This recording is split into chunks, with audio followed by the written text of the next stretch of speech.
दोस्तों नमस्कार। दोस्तों आपका फिर से एक बार हमारे YouTube चैनल पर बहुत-बहुत स्वागत है।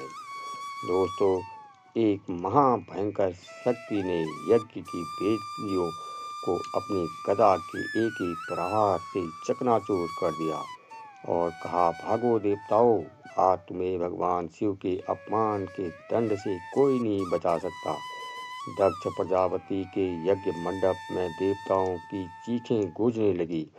यह देख जैसे ही जगत के पालक भगवान विष्णु ने अपने सुदर्शन चक्र से उस शक्ति पर प्रहार करना चाहा और फिर उस शक्ति ने एक हैरान कर देने वाला मंजर रच दिया।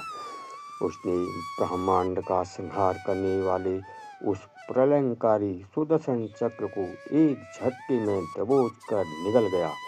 दरअसल विनाश और प्रतिशोध की दुनिया में यह शक्ति स्वयं भगवान शिव के क्रोध का साकार रूप था।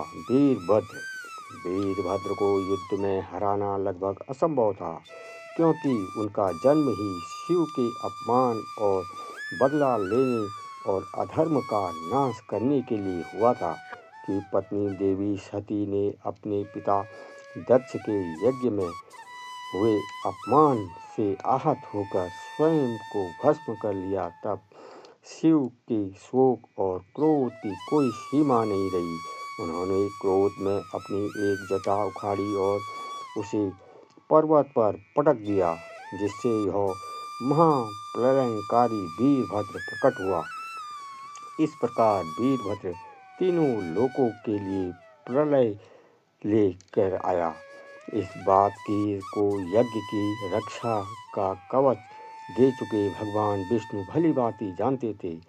तभी तो जब वीरभद्र ने यज्ञ में हाहाकार मचा दिया तो दक्ष ने अंतिम आशा के रूप में भगवान विष्णु को पुकारा। पर भगवान विष्णु जानते थे कि सामने कोई साधारण शत्रु नहीं, बल्कि स्वयं भगवान शिव का क्रोध खड़ा है। फिर भी उन्होंने दक्ष को विश्वास दिलाया कि वे यज्ञ की रक्षक हैं और अपने कर्तव्य से पीछे नहीं हटेंगे। इससे यह वीरभद्र की प्रलयंकारी सेना का सामना करने के लिए तैयार हो गई।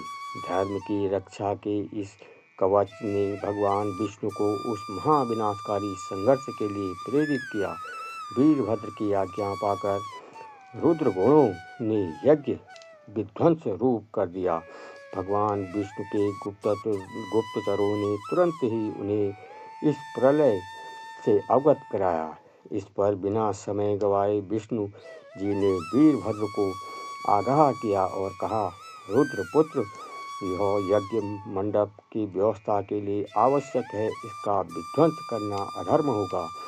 यह सुनकर वीरभद्र ने उत्तर दिया, विष्णु, जिस यज्ञ में भगवान शिव का सम्मान नहीं, वह यज्ञ धर्म नहीं, अहंकार का प्रदर्शन है और ऐसे अहंकार का विनाश ही धर्म है। यह कहकर वीरभद्र और भगवान विष्णु के बीच वह महायुद्ध छिड़ गया, जिसकी कल्पना किसी ने भी नहीं की थी। वीरभद्र जैसे ही युद्ध में उतरे, उन्होंने अपनी माया से उस स्थान के चारों ओर एक अभेद अग्नि कवच बना दिया।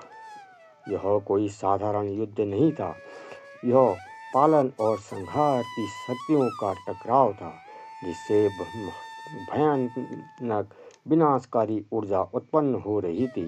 भगवान विष्णु को लग रहा था कि वे अपने कर्तव्य का पालन कर वीरभद्र को शांत कर देंगे, पर आगे कुछ ऐसा हुआ जिसकी कल्पना उन्होंने सपने में भी नहीं की थी। असल में वीरभद्र की शक्ति स्वयं भगवान शिव की आदि अनंत शक्ति थी, जो उनके भक्त के अपमान से जागृत हुई थी। शिव पुराण के अनुसार वीरभद्र ने अपने पराक्रम से भगवान विष्णु के महाशक्तिशाली शार्म धनुष को 3 टुकड़ों में तोड़ दिया। भगवान विष्णु के समस्त अस्त्र शस्त्र वीरभद्र के सामने निष्फल हो गए, पर उन्हें यह पता नहीं था कि यह केवल वीरभद्र की शक्ति नहीं थी, इसके पीछे एक गहरा कार्मिक रहस्य छिपा हुआ था। उधर यज्ञ स्थल पर विष्णु के सारे प्रयास विफल हो रहे थे। भगवान विष्णु को लगा कि यह वीरभद्र की माया है, पर हर बार वह शक्ति उन्हें युद्ध से विमुख कर रही थी।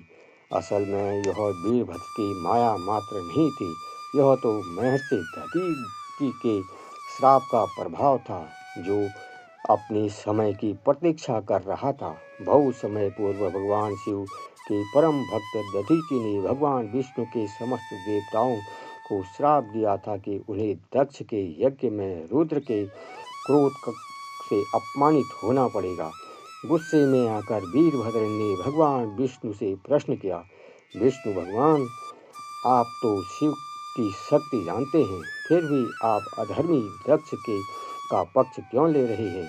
तब भगवान विष्णु ने गंभीर स्वर में उत्तर दिया, वीरभद्र, मैं अपने भक्त के वचन से बधा हूँ, ठीक वैसे ही जैसे स्वयं भगवान शिव अपने भक्तों के अधीन रहते हैं। मैं किसी से द्वेष नहीं रखता, पर जब कोई मेरा आश्रय लेता है तो उसकी रक्षा करना मेरा धर्म है। इतना कहते ही भगवान विष्णु कुछ प्रतिक्रिया दे पाते वीरभद्र का प्रचंड क्रोध उन पर कहर बनकर बरस पड़ा। एक एक करके उनके सारे दिव्य अस्त्र तिनके की तरह बिखर गए। जब कोई और उपाय नहीं बचा तो हताश होकर भगवान विष्णु ने अपना अंतिम शस्त्र सृष्टि में प्रलय लाने वाला महाविनाशकारी सुदर्शन चक्र प्रकट किया। वह चक्र जिसमें लाखों सूरज की चमक थी, ब्रह्मांड को चीरता हुआ आगे बढ़ा, लेकिन उसने ब्रह्मांड का संहार करने वाले उस प्रलयकारी सुदर्शन चक्र को एक झटके में दबोच कर निकल गया। भगवान विष्णु को समझ आ गया कि यह कोई आम युद्ध नहीं बल्कि स्वयं नियति का विधान है। जब महर्षि दधीचि के श्राप के बलीभूत होने का समय है, हनुमान जी की तरह भगवान विष्णु ने भी यह धर्म की एक उच्च परिभाषा प्रस्तुत की। उन्होंने समझा कि इस समय वीरभद्र का क्रोध धर्म की स्थापना के लिए है और श्राप का सम्मान करना भी धर्म का ही एक अंग है। भगवान विष्णु को एहसास हुआ कि वे एक ऐसे क्रोध के सामने खड़े हैं जिनके हृदय में स्वयं परम ब्रह्म शिव का न्याय वास करता है। उन्होंने देखा कि वीरभद्र की शक्ति विनाश की नहीं बल्कि अहंकार के विनाश से धर्म की स्थापना की शक्ति है। वह अधर्म का साथ देकर इस न्याय शक्ति का सामना नहीं कर सकते हैं। वीरभद्र की शक्ति और श्राप की मर्यादा को देख भगवान विष्णु ने रण का त्याग किया और पल भर में अंतर्ध्यान हो गए। और यह वीडियो जिसमें हम देखेंगे हनुमान जी के विशाल रूप को देखकर स्वयं महाकाली भी शांत हो गई। तो सोचिए, अगर हनुमान जी सच में महाकाली पर अपनी पूरी ताकत से हमला कर देते तो क्या होता? इस महाविनाशकारी को फिर से कौन रोक पाता? स्क्रीन पर दिए गई वीडियो को अभी आप शेयर करें और इसे ज़्यादा से ज़्यादा लाइक करें। दोस्तों, तब तक लेते हैं आपसे विदा। धन्यवाद। जय सिया राम। हर हर महादेव।